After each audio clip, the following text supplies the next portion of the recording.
Hello friends, बहुत बहुत स्वागत है आपका हमारे चैनल में। आज फिर से एक नए चैप्टर के साथ मैं आपके सामने आया हूँ। ठीक है, आपको अच्छा लगे तो प्लीज़ आप इसको शेयर करिएगा। पहले फिर पढ़ाई कर लेते हैं, ठीक है, ढंग से अच्छे तरीके से। ठीक है, आइए, हमारे चैप्टर का नाम है दोस्तों भू आकृति विज्ञान। जैसा कि मैं आपको बताना चाहूँ, मैं ज्योग्राफ़ी शुरू करने जा रहा हूँ और मैं अपनी ज्योग्राफ़ी शुरू करूँगा भू आकृति विज्ञान और प्लेट टेक्टोनिक थ्योरी से। ऐसा कहा जाता है कि ये दोनों के दोनों टॉपिक काफ़ी बोरिंग हैं, लेकिन नहीं, मैं आपको कुछ अलग वे में पढ़ाना चाहूँगा। ठीक है, आपको पढ़ के बहुत अच्छा लगेगा, बहुत मज़ा भी आएगा, आप चीज़ों को अच्छी तरह समझ और सीख पाएंगे। देखिए, किसी विषय के बारे में सबसे बड़ी चीज़ होती है कि उसकी बेसिक जानकारी हमारे पास क्या है। जब तक हमारा बेस सही नहीं होगा ना, तब तक हम विषय पे पकड़ नहीं बना सकते। तो इसलिए पूरी ज्योग्राफी को सिर्फ ट्रिक पे नहीं चला जा सकता। ठीक है, ट्रिक ही सब कुछ नहीं होता, आपको नॉलेज भी होना चाहिए और इसके लिए आपको गहन अध्ययन करना पड़ेगा। तो अगर आप इस वीडियो को देख रहे हैं तो देखने के बाद आपको एक अच्छा खासा आपको तरीका मिल जाएगा पढ़ने का। फिर से आप बुक को पढ़ेंगे तो आपको बहुत सारी चीज़ें अपने आप समझ में आएंगी। ठीक है, वैसे मैंने कोई टॉपिक छोड़ा नहीं इससे संबंधित, आप एक बार पढ़ो, फिर अपनी किताबें उठा के पढ़ो, चाहे वो कोई भी हो। ठीक है, ज्योग्राफी से रिलेटेड, तो आपको लगेगा कि नहीं जो कुछ हमने पढ़ाया है वो बहुत ही अच्छा है। ठीक है, तो आइए शुरू करते हैं अपने चैप्टर को। तो हमारा चैप्टर दोस्तों, जैसा कि मैंने बताया कि भू आकृति विज्ञान में शुरू करने जा रहा हूँ। इसमें जो हमारा चैप्टर का नाम होगा ये है महाद्वीपीय विस्थापन सिद्धांत। तो नाम ही इतना टफ लग रहा है तो सोचो चैप्टर कितना टफ होगा। नहीं, ऐसा कुछ नहीं है, बहुत आसान है। ठीक है, जो लोग हवा बनाते हैं उनकी बातें आप बिल्कुल मत सुना करिए। ठीक है, बहुत आसान है, आप भी आसानी से सब कुछ सीख जाओगे। ठीक है, तो महाद्वीपीय विस्थापन सिद्धांत को सबसे पहली बात किसने प्रतिपादित किया था बताइएगा। ठीक है, मैं चाहूँगा कि मैं और अच्छे तरीके से आपको पढ़ा पाऊँ और अच्छे तरीके से आपको समझा पाऊँ। तो महाद्वीपीय विस्थापन सिद्धांत को किसने प्रतिपादित किया था दोस्तों? प्रतिपादित किया था अल्फ्रेड वेगनर ने। ठीक है, अल्फ्रेड वेगनर ने। ठीक है ना, तो ये कौन था अल्फ्रेड वेगनर? ये जर्मनी का रहने वाला था और ये एक जर्मन भूगोलवेत्ता रहता है। ठीक है, जर्मन का रहने वाला था और ये एक जर्मन भूगोलवेत्ता रहता है। तो देखिए क्या इसकी कहानी है।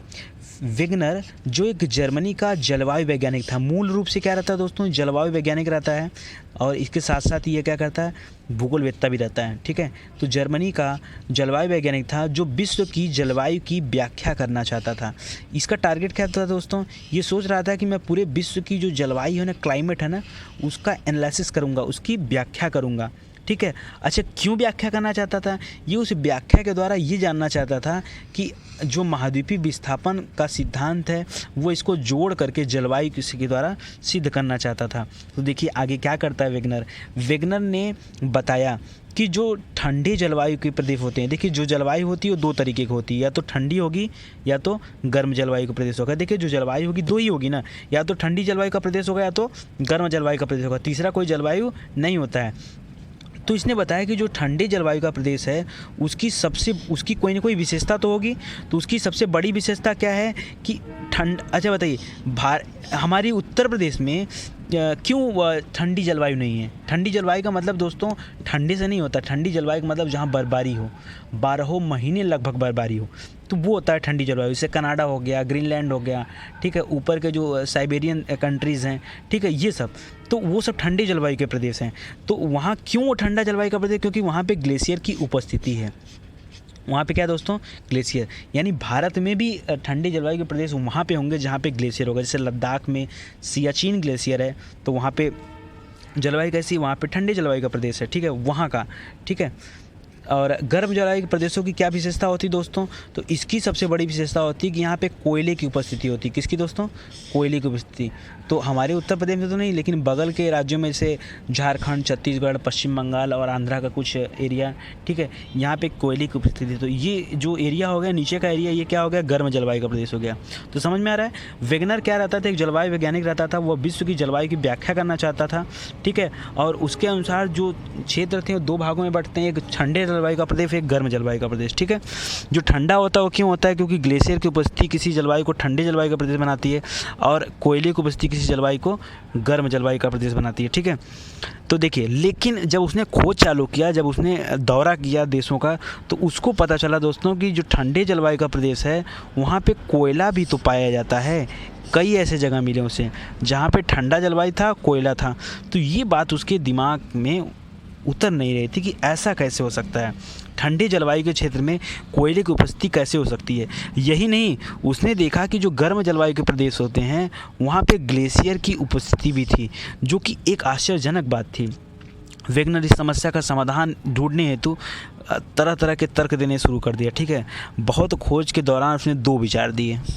ठीक है दोस्तों, 2 विचार दिए। क्या दिए कि उसने बताया कि जिस प्रकार से कहा जा सकता है कि रसिया एक ठंडा जलवायु प्रदेश है। उदाहरण दे रहा हूँ आपको, रसिया क्या है, रूस क्या है, एक ठंडा जलवायु का प्रदेश है, क्योंकि वहाँ पे एक कुजनेत्स नामक जगह है जहाँ पर कोयले का सबसे ज़्यादा उत्पादन होता है, रसिया में दोस्तों। ठीक है, कुजनेत्स का। तो ठंडा जलवायु का प्रदेश में गर्म जलवायु की विशेषता शामिल है कि नहीं। वहीं अगर हम भारत की बात कर लें तो भारत एक गर्म जलवायु का प्रदेश माना जाता है, लेकिन यहाँ पे क्या है, एक सियाचिन ग्लेशियर भी है। ठीक है, तो और वहाँ पे क्या है, रूस में साइबेरिया ग्लेशियर है। भारत की बात कर लेंगे तो भारत गर्म जलवायु का प्रदेश है, लेकिन यहाँ पे क्या है दोस्तों, सियाचिन ग्लेशियर है। इसके साथ साथ झारखंड, उड़ीसा और छत्तीसगढ़ में क्या पाया जाता है, कोयला भी पाया जाता है। तो ये उसके दिमाग में आया कि ऐसा कैसे हो रहा है।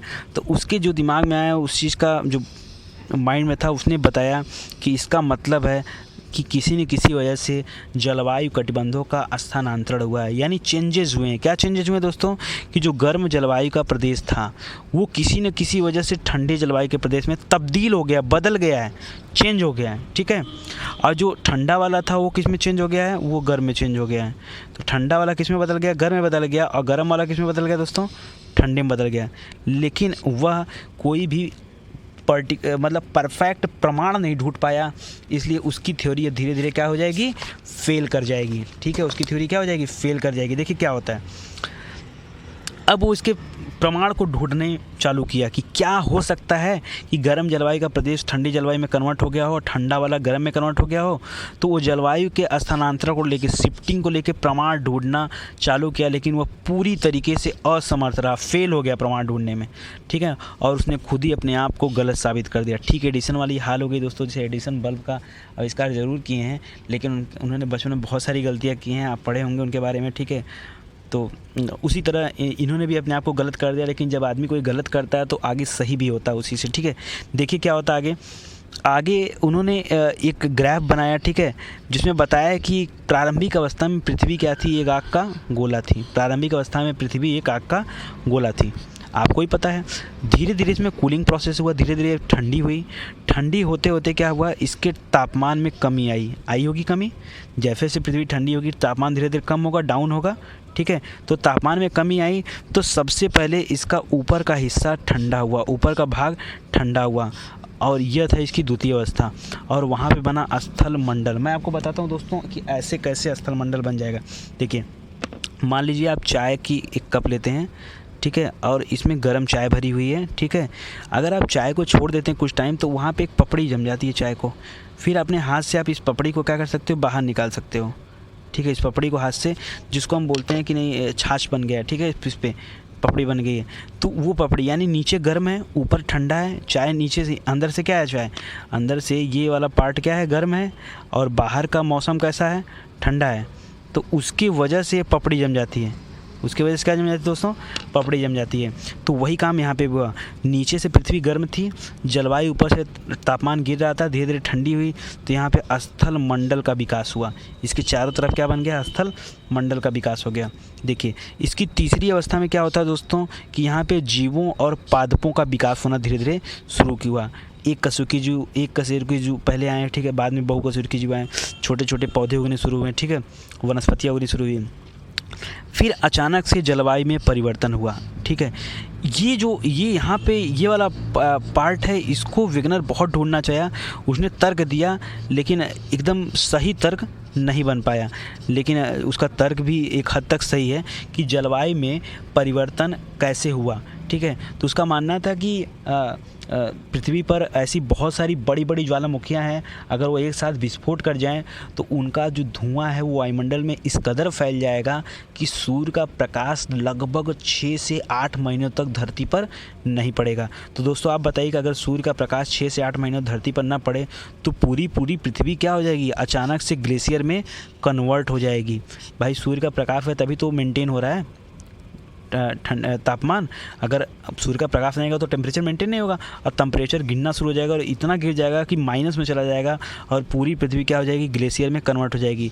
तो आपको पता होगा दोस्तों, अंटार्कटिका पे जो नीचे की तरफ है ग्लोब में, जैसे पृथ्वी है, पृथ्वी के जो सब निचला हिस्सा होता है अंटार्कटिका, ठीक है, वहाँ पे कई ऐसे ज्वालामुखी हैं सक्रिय अवस्था में हैं, जिनमें अगर विस्फोट हो जाए तो क्या हो जाएंगे, वो मतलब पृथ्वी पे उसके धूलकण आसमान में इस कदर फैल जाएंगे कि सूर्य का प्रकाश फिर नहीं आ पाएगा। आपको पता होगा दोस्तों कि अंटार्कटिका में जो ज्वालामुखी हैं उनके फटने की वजह से ही वहाँ पे ओजोन परत में छेद हो गया है, ठीक है, क्योंकि वहाँ से मीथेन, जलवाष्प जैसी खतरनाक गैसें निकलती हैं जो कि ओजोन परत को प्रभावित करती हैं। तो ओजोन परत में छेद के भी वही जिम्मेदार हैं, ठीक है, और उसी छेद से जब सूर्य की पराबैंगनी किरणें डायरेक्ट पृथ्वी पर पड़ती हैं तो वहाँ के ग्लेशियर पिघल रहे हैं, जिसकी वजह से समुद्र का जलस्तर धीरे धीरे बढ़ रहा है। ऐसा भी माना जा रहा है कि अगले आने वाले 60 से 70 सालों में अंडमान निकोबार के बहुत सारे द्वीप डूब जाएंगे, ठीक है। तो कहीं ना कहीं ये चीज़ें आपस में कनेक्ट हैं, जुड़ी हुई हैं, ठीक है। अब इसको समझने का प्रयास करिए, ठीक है, हमारे साथ कल बने रहिए आप, ठीक है, बहुत सारी चीज़ें आपको समझ में आएंगी। आप इस वीडियो को 1 से 2 बार देखेंगे ना तो आपको और मज़ा आएगा सुनने में, ठीक है। तो देखिए फिर क्या होता है, जब ग्लेशियर में पूरी पृथ्वी तब्दील हो गई तो पृथ्वी तो अंदर से अभी भी गर्म है ना, ठीक है, और उसके ऊपर एक पपड़ी बन गया था रहने का, स्थलखंड जो हो गया था, ठीक है, ये वाला पार्ट क्या हो गया था, स्थलखंड हो गया था। इसके बाद ऊपर से क्या हुआ, जब बर्फ़ जमा ना, ऊपर से बर्फ़ जमा, ठंडा हुआ, तापमान डाउन हुआ तो ऊपर से बर्फ़ भी जम गया के, तो जो बर्फ़ जमा ना उसकी वजह से नीचे गर्म ऊपर ठंडा, उसकी वजह से ये जो स्थलखंड था ये टूट गया, दबाव में आके टूट जाएगा कि नहीं, आप ही बताओ। नीचे से गर्म ऊपर ठंडा तो दबाव पड़ेगा तो टूटेगा नहीं, और दबाव कैसा पड़ेगा, तो दबाव अत्यधिक पड़ेगा, बहुत ज़्यादा दबाव पड़ेगा, ज़्यादा मात्रा में दबाव पड़ेगा तो ये स्थलखंड क्या हो जाएंगे, टूट जाएंगे। और जैसे स्थलखंड टूटा, ये उसकी चतुर्थ अवस्था थी। तो ये स्थलखंड देखिए कई पार्ट में आ गए, A, B, C, कैसे कई कॉन्टिनेंट में बट गए, कई पार्ट में बट गए, और फिर यही स्थलखंड टूट जाते हैं और अलग अलग होकर एक दूसरे जगह से शिफ्ट हो जाते हैं। तो आप देखिए जहाँ पे गर्म था यहीं पे ठंडा वाला भी हो गया, तो कोयला और ग्लेशियर एक साथ हो गया, ठीक है। तो विज्ञान ने कहा कि कुछ ऐसा ही हुआ था लगता है, ठीक है। तो ठीक है, उसका सोचना बहुत सही है, ठीक है। आगे देखते हैं दोस्तों कि और क्या क्या होता है। देखिए वेगनर के अनुसार, अगर वेगनर की मानिए तो कार्बोनिफेरस युग में, कौन से युग में, यहाँ से क्वेश्चन आता है, ठीक है। IAS, PCS और SSC में भी बहुत सारे क्वेश्चन यहाँ से आए कि किस युग में सभी महाद्वीप आपस में जुड़े हुए थे, मतलब इनमें जो दबाव का जो टूटा नहीं था, किस युग में ये सारे के सारे जुड़े हुए थे। तो किस युग में थे दोस्तों, कार्बोनिफेरस युग में सभी महाद्वीप आपस में क्या थे, सभी महाद्वीप आपस में जुड़े हुए थे, सभी महाद्वीप आपस में जुड़े हुए थे, ठीक है।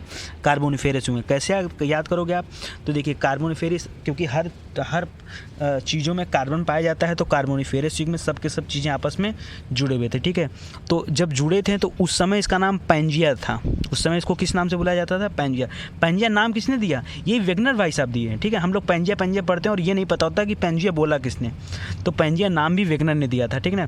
तो नाम दिया वेगनर ने, और इसी महाद्वीप के टूटने से आज जो हम महाद्वीप पढ़ रहे हैं, 7 महाद्वीप हैं टोटल, ठीक है, इन महाद्वीपों का निर्माण हुआ है, ठीक है।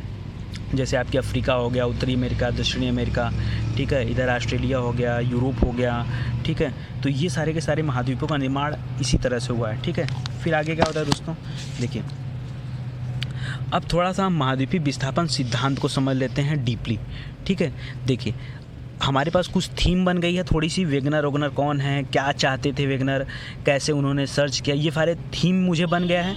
तो अब आगे लेके चलते हैं। देखिए वेगनर के अनुसार जब सारे स्थलखंड आपस में जुड़े थे, किस युग में दोस्तों, किस युग में, कार्बोनिफेरस युग में। किस युग में, कार्बोनिफेरस युग में। तो कार्बोनिफेरस युग में जब ये जुड़े थे तब इसका नाम क्या था, पैंजिया था, और इसके चारों तरफ जो सागर था, एक विशाल सागर था, उसका नाम था पैंथालासा, पैंजिया और पैंथालाफा। फिर क्या होता है, सबसे पहले ये 2 भाग में बांटते हैं। देखिए ये जो कई पार्टों में टूट कर बटे हैं, उससे पहले की कंडीशन बता रहा हूँ, सबसे पहले 2 भागों में बांटते हैं, उसके बाद ये कई पार्ट में बढ़ते हैं। तो जब ये 2 भाग वाले बढ़ते हैं तो एक भाग होता है उत्तर की तरफ चला जाता है, दूसरा भाग दक्षिण की तरफ चला जाता है। उत्तर की तरफ वाले भाग को लारेंसिया या अंगारा लैंड बोला जाता है, लारेंसिया या अंगारा लैंड, और दक्षिण की तरफ वाले भाग को दोस्तों गोंडवाना लैंड बोला जाता था, जिसपे हमारा भारत पड़ता है, ठीक है। तो अंगारा लैंड और गोंडवाना लैंड, ठीक है। देखिए दक्षिणी वाला हिस्सा जो था वो काफ़ी बड़ा था, उत्तरी वाला हिस्सा छोटा था। अभी बताऊंगा आपको कैसे। तो कुछ महत्वपूर्ण बातें हैं यहाँ से क्या क्या, जैसे कार्बोनिफेरस युग में क्या थे, सभी महाद्वीप आपस में जुड़े हुए थे, तो इम्पॉर्टेंट है, ठीक है। ट्रायसिक युग में क्या हुआ, सबसे पहले विभाजन हुआ, ट्रा हो गया मतलब मैच ड्रा हो गया, ट्रा हो गया मतलब मैच ट्रा मत याद करिए, ड्रा याद करिए, ड्रा मतलब दोनों टीमें अलग अलग, तो यहाँ पे दोनों टीमें क्या हो गई, अलग अलग हो गई, यानी ट्रायसिक युग में क्या हुआ, इनमें सबसे पहले 2 भागों में विभाजन हुआ। और जुरासिक युग में क्या हुआ, ये कई भागों में बट गया, यह कई भागों में बट गया जुरासिक युग में, तो कई भागों में बट गया। तो जुरासिक युग में आपने मूवी देखा होगा जुरासिक पार्क, तो वहाँ पे डायनासोर्स हुआ करते थे, ठीक है। तो जब ये कई भागों में बटेगा तो डायनासोर भी कई भागों में पहुँच जाएंगे पृथ्वी के, है कि नहीं, तो अलग अलग जगहों पहुँच जाएंगे, ठीक है। तो ये जुरासिक युग में कई भागों में बटा। अच्छा, आइए कुछ और बातें करते हैं। कार्बोनिफेरस युग की बात करें तो उस समय एक बड़ा महाद्वीप हुआ करता था, ठीक है, क्योंकि सुपर कॉन्टिनेंट हुआ करता था जिसे हम पैंजिया बोलते थे, है कि नहीं, पैंजिया। तो देखिए कुछ भूगोल पढ़ रहे हैं तो कुछ भूगोल के टर्म भी तो आने चाहिए आपके, इस्तेमाल होने चाहिए आपके उसमें पढ़ाई में। तो एक सुपर कॉन्टिनेंट होता था, मतलब बड़ा महाद्वीप होता था जिसे हम पैंजिया बोलते थे, और चारों तरफ जो विशाल महासागर था जिसे हम पैंथालासा बोलते थे। अभी तुमने आपको बता ही दिया यहाँ फिगर में ड्रा करके, ठीक है। तो ऐसे, लेकिन अब प्रॉब्लम आती है दोस्तों कि ये विभाजन क्यों हुआ, ये विभाजन क्यों हुआ, ठीक है। तो विभाजन क्यों होता है, तो इसके पीछे कुछ ना कुछ रीज़न रहा होगा दोस्तों, ठीक है। तो बात करता हूँ क्यों का, ठीक है। तो आइए चलिए क्यों को ढूंढते हैं कि विभाजन क्यों होता है। तो देखिए वेगनर साहब ने खुद क्या कहा, वेगनर साहब ने कहा कि ये पैंथालासा चारों तरफ, ये पैंजिया टूटा, ये अंगारा लैंड बना, ये वाला हिस्सा गोंडवाना लैंड बना, बीच का जो पानी आएगा बीच में यही टेथिस सागर था। यही क्या है दोस्तों, ये टेथिस सागर है, ठीक है, कोई दिक्कत। तो बात आती ये टूटा क्यों, तो वेगनर जी ने बताया कि यह टूटा चंद्रमा के आकर्षण बल के कारण। ये क्यों टूटा, चंद्रमा के आकर्षण बल के कारण टूटा। आप बताओ दोस्तों, यहीं पे वेगनर साहब थोड़ा सा गलत बोल गए मेरे हिसाब से, ठीक है, हालांकि अपने ज़माने में वो सही किए थे। आपको लगता है दोस्तों यहाँ से चंद्रमा पृथ्वी के इतने मोटे स्थलखंड को तोड़ सकती है, या चंद्रमा के पास इतना आकर्षण हो सकता है कि पृथ्वी का स्थलखंड टूट जाए। देखिए जल में थोड़ा बहुत परिवर्तन जरूर आता है, ज्वार भाटा वगैरह जो है चंद्रमा के आकर्षण शक्ति के कारण आता है, लेकिन स्थलखंड का तोड़ा जाना ये बात कुछ हजम नहीं होती है, ठीक है। लेकिन आप जानो किसने कहा, खुद वेगनर साहब ने कहा कि चंद्रमा के आकर्षण बल कारण सबसे पहले इनमें 2 बार विभाजन हुआ। किस युग में, ड्रा हो गए, तो ट्रायसिक युग में, ड्रा मतलब ट्रा मतलब ट्रायसिक युग, ठीक है। आगे देखिए क्या होता है। वेगनर साहब कहते हैं कि पैंजिया जो है था वो चंद्रमा के गुरुत्वाकर्षण बल के कारण अंगारा लैंड और गोंडवाना लैंड में टूट गया। ऐसा कौन बोलता है, वेगनर जी बोलते हैं। ऐसा कौन बोलता है, वेगनर, हम नहीं बोल रहे हैं, वेगनर बोल रहे हैं। और ऐसा हुआ था ट्रायसिक युग में, ठीक है। पैंजिया के विभाजन के बाद ही क्या हुआ, टेथिस सागर का जन्म हुआ है, ठीक है। आइए थोड़ा सा और डिटेल में लेकर चलते हैं आपको। देखिए कुछ बातें कर लेता हूँ टेथिस सागर को लेकर के। देखिए टेथिस सागर, ये था टेथिस सागर, ठीक है। ये 2 भागों में बटा, तो 2 भागों में बटने का मतलब ये नहीं दोस्तों कि सागर भी तो कहीं ना कहीं नीचे ज़मीन होगी, उसके नीचे स्थलखंड होगा ना कहीं ना कहीं। तो ये मान लीजिए टेथिस सागर है, ठीक है। तो कोई भी सागर रहेगा तो साइड में अपर्दन करेगा कि नहीं, यहाँ वाले पार्ट को अपर्दन करेगा कि नहीं, और अपर्दन कर क्या करेगा, खुद अपर्दन करके बाहर तो फेंक नहीं देगा, तो वो चीज़ें आके इसके तलहटी में ही जमा होंगी। तो अवसाद ये करना शुरू किया अपर्दन, और अवसाद सागर के तली में ही जाना चाहेगा, मतलब सागर के तली में जाना शुरू हो गया, अवसाद भरना शुरू हो गया। अगली कंडीशन आती है दोस्तों कि अवसाद इतना ज़्यादा भर गया कि दाब बढ़ गया। कैसे बढ़ गया, देखिए कुछ भी रटिए मत, आप हमारे साथ बने रहिएगा।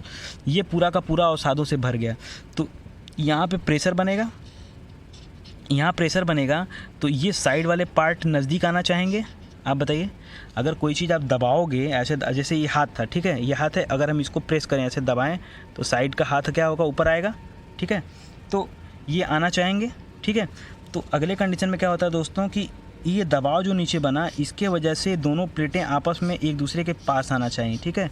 और उसी के फलस्वरूप यहाँ पे बल के कारण एक पर्वत का निर्माण हुआ जिसका नाम था दोस्तों हिमालय, ठीक है। आज भी हिमालय अपने मतलब नवीन अवस्था में मतलब कि बन रहा है, हिमालय की उत्पत्ति आज भी जारी है, ठीक है। आ रहा है आपको समझ में। चलिए आइए कुछ और बातें करते हैं, ठीक है।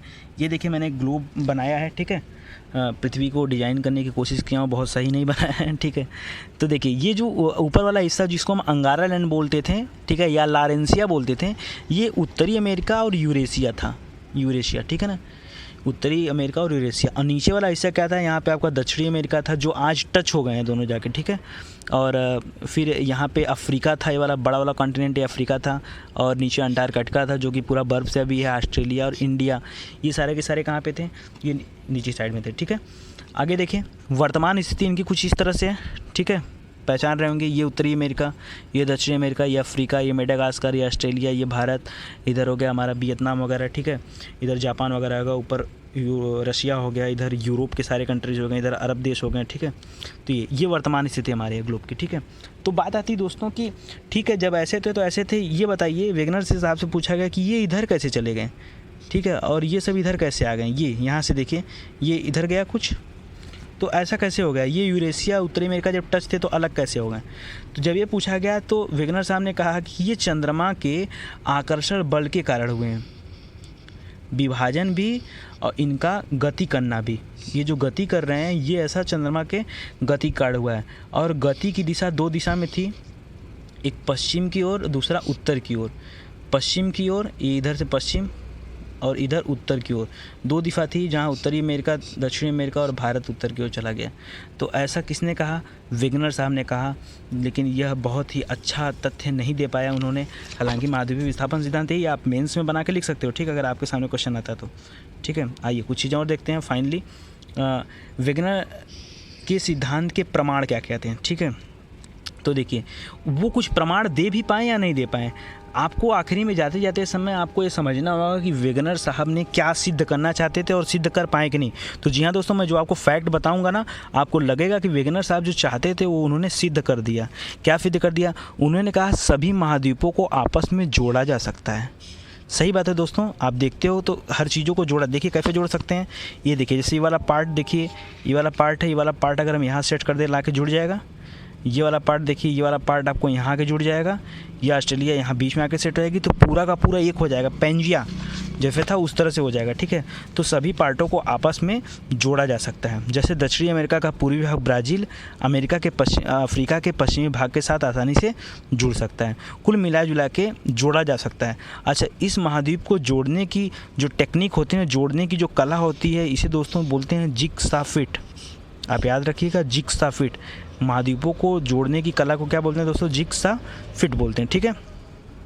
आगे देखिए, इसके बाद बात करते हैं कि और उन्होंने चलिए एक चीज़ मैंने मार दिया कि ठीक है ये महाद्वीप किसी न किसी टाइम में आपस में जुड़े हुए थे, ऐसा वेगनर साहब बोल रहे थे, मैंने मान लिया, सही है। और आप क्या बताना चाह रहे हो, तो वेगनर साहब ने अगला चीज़ तथ्य दिया कि देखिए ब्राज़ील हो गया, भारत हो गया, अफ्रीका हो गया, ऑस्ट्रेलिया हो गया, ये एक ही प्रकार के जीवों की पुष्टि होती है वहाँ से। और कैसा क्यों होता है, क्योंकि जीवाश्मों का जब अध्ययन किया गया। देखिए मैं आपको इसको डिटेल में बताता हूँ कि यहाँ देखिए जो ब्राज़ील था ना, यहाँ ब्राज़ील, ये वाला हिस्सा ब्राज़ील है, ये यहाँ पे ब्राज़ील है, यहाँ पे दोस्तों जीवाश्म मिले हैं। तो जिस तरह का जीवाश्म इस स्थान पे मिला है ना, यहाँ पे मिला है, यहाँ पे उसी तरह का जीवाश्म यहाँ पे भी मिला है, यहाँ पे भी मिला है, अब भारत में भी मिला है और यहाँ ऑस्ट्रेलिया में भी मिला है।